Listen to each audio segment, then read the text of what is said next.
మనం చదువుతున్న బైబుల్ మన దగ్గరికి రావడానికి ఎంతోమంది కష్టపడ్డారు.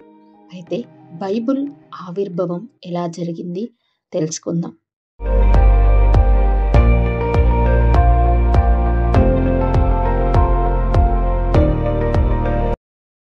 క్రీస్తు శకం 400 సంవత్సరంలో జైరో అనే భక్తుడు హెబ్రీ గ్రీకు భాష నుండి ఎంతో శ్రమపడి బైబిల్ అంతటిని లాటిన్ భాషలోకి తర్జుమా చేశాడు.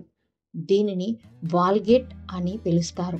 ఆ తర్వాత 15 సంవత్సరాలు ఎంతో శ్రమపడి జాన్ విక్లిఫ్ మొదటిసారిగా 1383లో ఇంగ్లీష్ భాషలోకి బైబిల్ అనువాదం చేశారు. దీని ఫలితంగా 1394లో విక్లిఫ్ హతసాక్షి అయ్యాడు.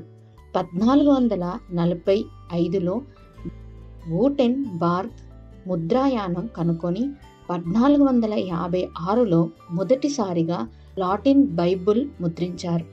అలా ప్రపంచంలోనే మొట్టమొదట ప్రింట్ అయిన గ్రంథంగా బైబిల్ ప్రసిద్ధిగాంచింది.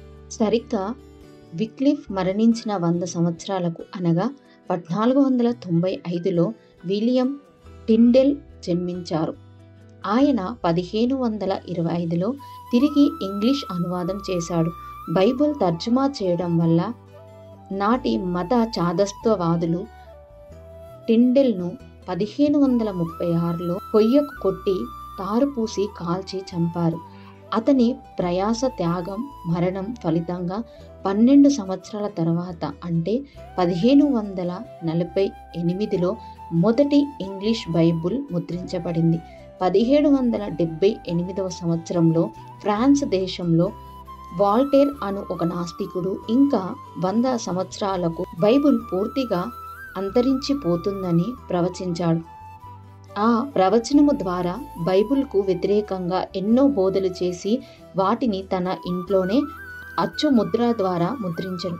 అతను ఇల్లంతా బైబిల్ వ్యతిరేకమైన కలపత్రములతో, పుస్తకములతో నిండి ఉండెను. ఆ ప్రవచనము నెరవేరలేదు. కానీ ఆయన చనిపోయిన తర్వాత అతని ఇల్లు బైబిల్ పుస్తకశాలగా, అతని అచ్చు యంత్రము బైబిల్ అచ్చు యంత్రముగా మారిపోయెను. ఈ విధంగా బైబిల్ ఎంతోమంది ప్రయాసాలతో ముద్రించబడింది. అయితే బైబిల్ని ఉచితంగా కూడా పంపిణీ చేశారు. ఆ రోజుల్లో బైబిల్ కొనాలి అంటే ఎన్నో వేల రూపాయలు వెచ్చించాల్సి వచ్చేది. అయితే పరిశుద్ధ గ్రంథాన్ని మైక్రోసాఫ్ట్ అధినేత బిల్గేట్ గారు 35 కోట్ల రూపాయలు చెల్లించి కొన్నారంటే ఆశ్చర్యపోవాల్సిందే. ప్రింటింగ్ మిషన్ కనుగొన్న తర్వాత మొదటిసారిగా ముద్రించిన గ్రంథం బైబిల్. ప్రపంచంలోనే కాదు, మన దేశంలోనే కూడా బైబిల్నే మొదటగా ముద్రించారు. ప్రింటింగ్ ప్రెస్ కనుగొన్న తర్వాత జోహాన్స్ గూటెన్బర్గ్ మొదట 180 బైబిల్ కాపీలను ముద్రించాడు. దీనికి గాను 3 సంవత్సరాల వ్యవధి పట్టింది. అంటే క్రీస్తు శకం 1453 నుండి క్రీస్తు శకం 1456 వరకు బైబిల్ని మొట్టమొదట లాటిన్ భాషలో ముద్రించారు. చాలా కాలం తర్వాత మొదటి ముద్రణ చేసిన 180 కాపీలలో 50 కాపీలే లభ్యమయ్యాయి.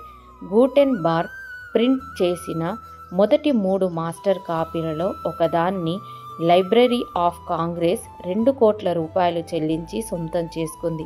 ఆ తరువాత మిగిలిన 2 మాస్టర్ కాపీలలో ఒకదానిని 1994లో జరిగిన వేలంపాటలో బిల్గేట్ గారు 135 కోట్ల రూపాయలు చెల్లించి దక్కించుకున్నారు.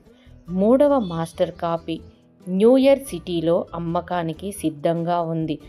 ఎవరైనా దీనిని కొనాలంటే 2000 కోట్లకు పై చిలుకు చెల్లించాలి.